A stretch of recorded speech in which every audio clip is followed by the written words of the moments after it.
At 6 a.m., sadly, one person is dead after being stabbed at a gas station in San Ysidro. This happened just after 2 this morning at the Valero gas station on East San Ysidro Boulevard.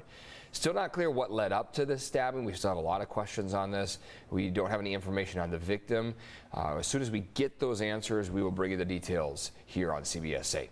This morning, a woman voted one of the top 5 teachers of the year in San Diego County is out on bail. Thanks for joining us. I'm Eric Connert. And I'm Neda Irampour. This elementary school teacher in National City now facing several charges of sexual misconduct with a minor. CBS 8's Dana Marie McNichol live at Lincoln Acres Elementary. The teacher was arrested there. Dana Marie? Yeah, that's right. Good morning, Eric and Neda. I mean, I can't even imagine how shocked some of those parents must be feeling now hearing the news that Jackie Ma arrested here around 8 a.m. yesterday morning. Now, we do want to mention that none of the students were around during this arrest, and it did not interrupt their school day.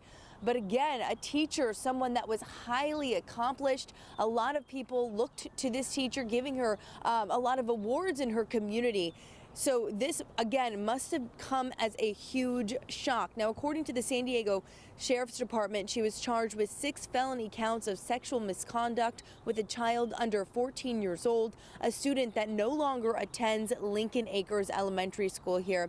According to Ma's LinkedIn profile, she has worked at the district since 2013. She was chosen as one of the top 5 recipients of a Teacher of the Year award in 2022, now arrested by the National City Police Department for lewd acts, including oral copulation. She was booked into the Las Colinas Detention and Reentry Facility in Santee, and she's now out on $100,000 bail. She is set to appear in court at some point for her arraignment, but of course we'll let you know when that is. We should be finding out more details of what led up to this interaction with this young child under 14 years old. Again, CBS 8 will continue to update you on this developing story. I'm Dana Marie McNichol, coming to you live from National City. All right, Dana Marie, thank you. Now, new video this morning showing the end of a chase in LA County after a carjacking happened here in San Diego. Look at all the law enforcement. Police say a rental car service employee was washing a van yesterday afternoon in Little Italy when a female suspect then pointed a knife at that person and then took that van and took off. She went up Interstate 5, was then chased by police all the way in Montebello, where she was later arrested. This morning, crews are trying to figure out what started this big fire here. This was inside an abandoned building in the East Village. It happened about 7 last night. A lot of people likely heard the sirens and saw that big response. Flames spread through an old church and a homeless shelter, all on 16th and Island. Crews say it's very likely there were homeless people inside. Thankfully, everybody made it out. This morning, 2 of 4 Americans kidnapped in Mexico are recovering at a hospital in Texas. They were rescued yesterday, but sadly, the 2 other Americans in the group were killed. The wife of one of the survivors spoke to CBS News. It's sad because 2 other people lost their lives, but he's just glad to be alive.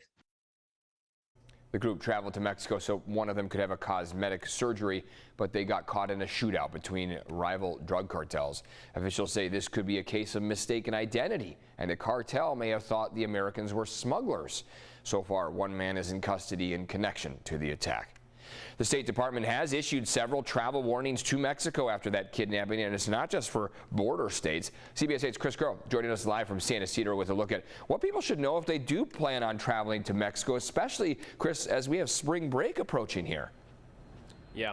Yeah, we have spring break coming up for, again, not only high school, so families, again, traveling potentially to places like Cozumel, Cabo, Tulum, but again, college students as well, and maybe even those adults who just have spring break off. So, of course, with any type of travel, you want to make sure that you do your research. But of course, in the wake of these kidnappings and these murders, you do want to make sure that where you are traveling to, how it is that is impacted by the State Department's advisory. So if you look at your screen right there, that half of the screen, we have the listings there of the 6 states or so that are actually being listed as do not travel advisories. And then in a little bit, what you'll see are the 7 states in which the State Department is advising that you reconsider travel. One of those included there is Baja California. Now, If you go to the State Department's website, you'll also see on top of a number of tips also a map that sort of puts things into perspective in terms of where these states are, and they're color-coded by their advisories. So red being the utmost seriousness, and then yellow being, again, to keep your wits about you to maybe reconsider travel. Now, as far as some tips here for traveling abroad, including to potentially Mexico, make sure that you're traveling with travel insurance, or make sure that there is a good cancellation policy for your hotels or flights, just in case your plans change, in case maybe something does happen in that state or that city in which you're traveling that makes you feel uneasy. If you are instead going, make sure that you're being aware when you're walking around. Make plans, stick to them, and most of all, use common sense. Situational awareness is the most important thing. Understanding your surroundings. It's not like you're walking down your street, so don't have your head down in your phone. Read before you go. Again, all the travel warnings that State Department puts out, and everything you can get about that area, you have to find out about.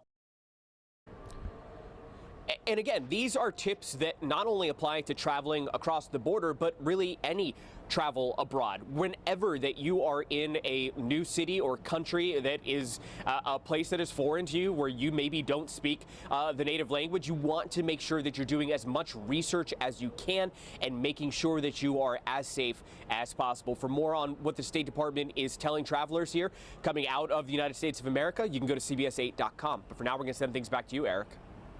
Yeah, Chris, some great reminders there. Thank you for that. And this case is putting the spotlight on medical tourism when people go to other countries for procedures or medicine at lower prices. More than 1 million Americans traveled to Mexico for medical tourism last year, spending about $250 million. We're working for you to make sure that you're safe here. So the CDC says you should see a healthcare provider or travel medicine provider a month before your trip to discuss specific risks you may face because of your health status. Also, obtain international travel health insurance and take copies of your medical records. They also recommend researching the healthcare provider. There are international groups that can tell you the standards that these facilities need to meet to be accredited. And now today is International Women's Day, and many San Diegans shining a light on several issues important to women. A vigil will be held at Horton Square tonight. This is to bring attention to reproductive rights as well as violence against women. Another rally will be held at noon, this in front of the federal building, to support women's rights in Iran. We're going to discuss that issue with one of the organizers of the rallies here locally in just a few minutes here live on our show. In the meantime, the Women's Museum of California, which is in San Diego, hosting a documentary screening tonight. And women-owned businesses in Barrio Logan, there are many of them, they will host a celebration right along Logan Avenue this morning. Definitely want to support some of these women-owned businesses. We know we have so many strong women here in town, smart women who've done great things for San Diego. So today's your day, ladies. Yeah.